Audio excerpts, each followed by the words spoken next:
सुप्रभात देवियों और सज्जनों, मैं कर्नल सोफिया कुरैशी और मेरे साथ विंग कमांडर व्योमिका सिंह आज आपको 6 से 7 मई 2025 की रात 1:05 से 1:30 बजे के बीच भारतीय सशस्त्र बलों द्वारा अंजाम दिए गए ऑपरेशन सिंदूर के बारे में जानकारी देंगे।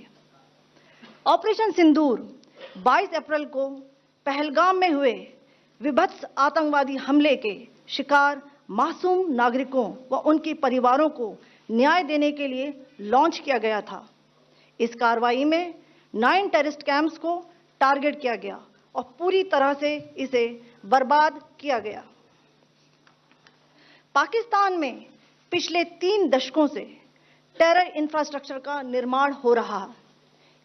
इसमें recruitment, indoctrination centres, training areas व लॉन्च पैड शामिल थे, जो पाकिस्तान और पाक अधिकृत जम्मू कश्मीर POJK दोनों में फैले हैं। Operation Sindoor was launched by Indian Armed Forces to deliver justice to the victims of Pahalgam terror attack and their families.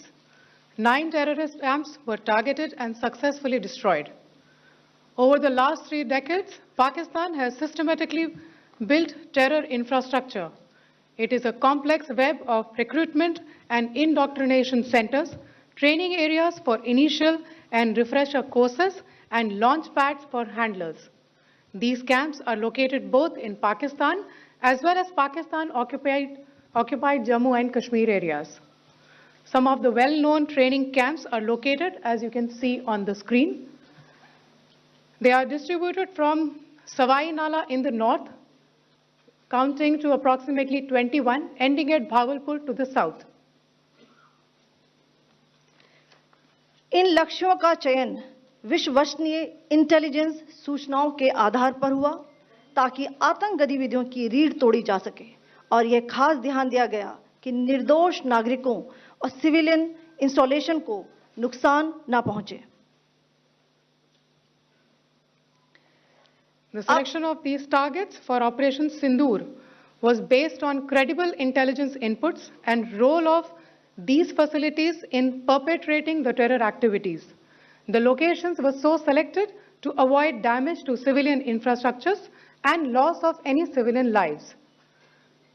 This was done with due diligence, and the camps selected for targeting and their engagement will now be shown to you one by one.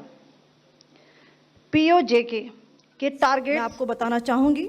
सबसे पहले सवाई नाला camp Muzaffarabad, जो कि POJK के line of control से 30 kilometre दूर है।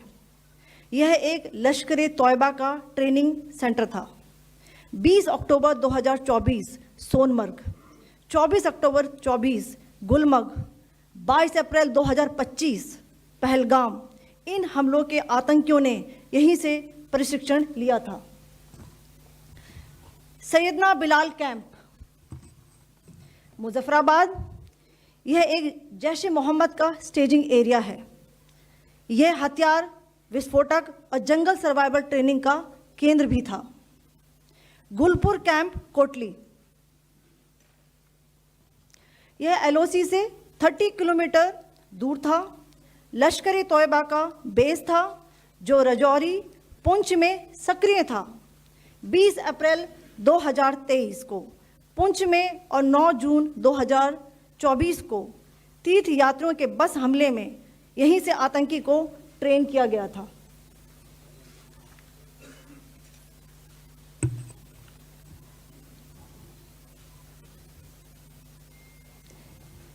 Barnala camp Bhimber, यह LOC से 9 किलोमीटर दूर है। यहाँ पर हथियार, हैंडलिंग, IED व जंगल सर्वाइवल का प्रशिक्षण केंद्र था। अब्बास कैंप कोटली,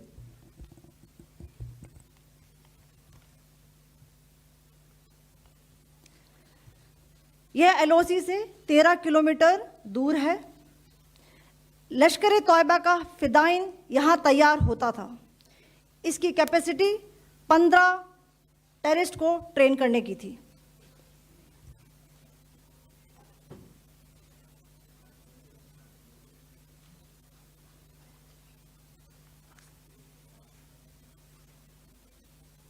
अब मैं पाकिस्तान के अंदर के टारगेट से अवगत कराना चाहूंगी।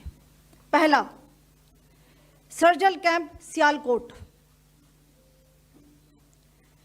यह अंतर्राष्ट्रीय सीमा से 6 किलोमीटर की दूरी पर है, सांबा कठुआ के सामने।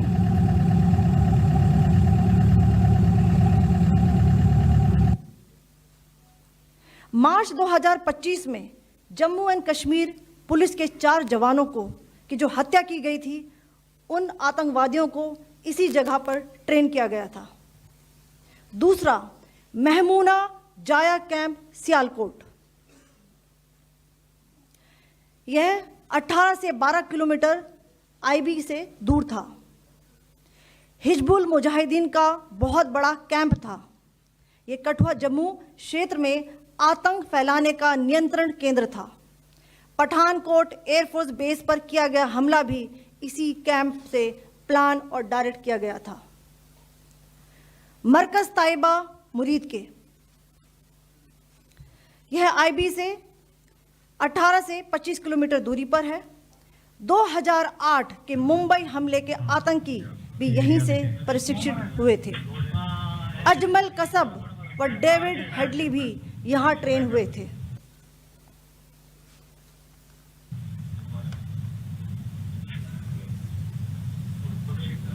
आगे दूसरा आया।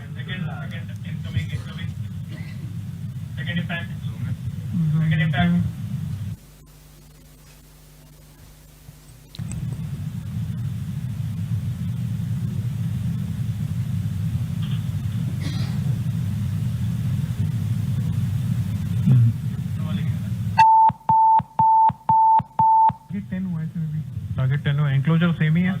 7 it is hit the target. हाँ हाँ।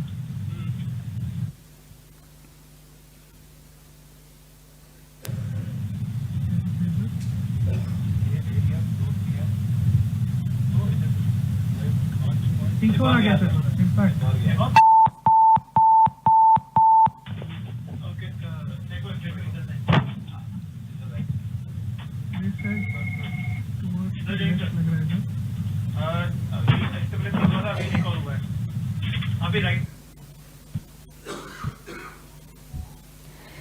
मरकज सुभान अल्लाह भावलपुर, यह इंटरनेशनल बाउंड्री से 100 किलोमीटर दूर है। जैश ए मोहम्मद का मुख्यालय था। यहाँ पर रिक्रूटमेंट, ट्रेनिंग व इंडॉक्ट्रिनेशन का केंद्र भी था। शीर्ष आतंकी अक्सर यहाँ आते थे।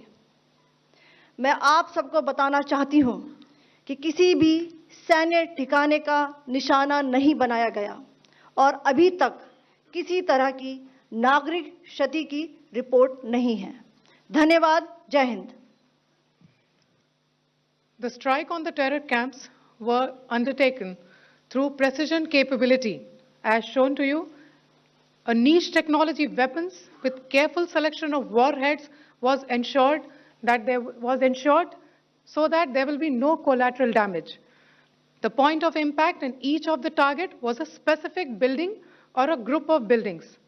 All the targets were neutralized with clinical efficiency, and the results reiterate the professionalism of the Indian Armed Forces in the planning and execution of their operations. No military establishments were targeted.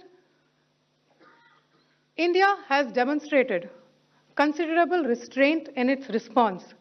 However, it must be said that the Indian Armed Forces are fully prepared to respond to Pakistani misadventures, if any, that will escalate this situation. Jai Hind, and thank you very much.